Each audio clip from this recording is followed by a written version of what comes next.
今天我受邀带招财突击检查粉丝的家。呀，招财妈来了，快进来，快进来，快进来！哎呀，这大长腿儿，咱家没啥吃的，就是水果多。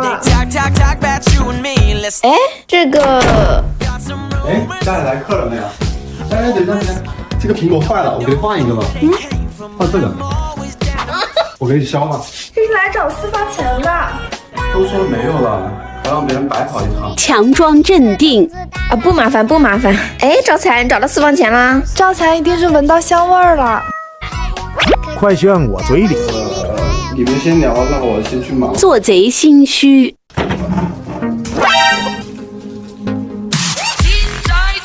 啊，这不是？